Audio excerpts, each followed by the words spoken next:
একঘেয়েমি ডিম ভুনা খেতে খেতে যখন আমরা বিরক্ত হয়ে যাই, তখন আমি ফুলকপি আর ডিম দিয়ে এই রেসিপিটা তৈরি করি। এটা আমার কাছে মাছ মাংসের চেয়ে কোনো অংশে কম নয়।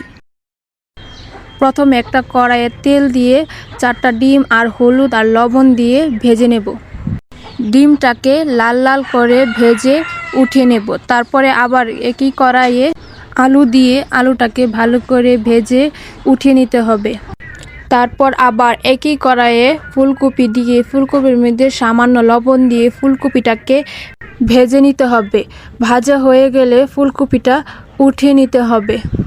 তারপর প্রথমে একটা কড়াইয়ে তেল দিয়ে তাতে দারচিনি, এলাচি আর সামান্য পরিমাণ পেঁয়াজ দিয়ে পেঁয়াজটাকে ভাজা ভাজা করে নিতে হবে। পেঁয়াজ যখন ভাজা ভাজা হয়ে আসবে তখন আদা বাটা আর রসুন বাটা দিয়ে পেঁয়াজের সাথে ভালোভাবে ভেজে নিতে হবে।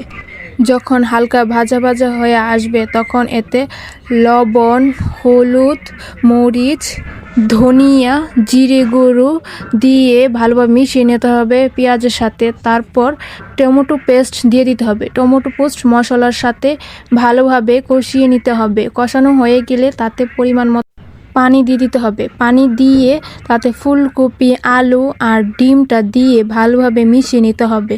তারপর মিডিয়াম আঁচে কিছুক্ষণ রান্না করে নিতে হবে। কিছুক্ষণ পর তাতে ধনেপাতা দিয়ে নামিয়ে নিতে হবে। শীতকালে ফুলকপি আর ডিমের এই রেসিপিটা খেতে খুবই দুর্দান্ত লাগে।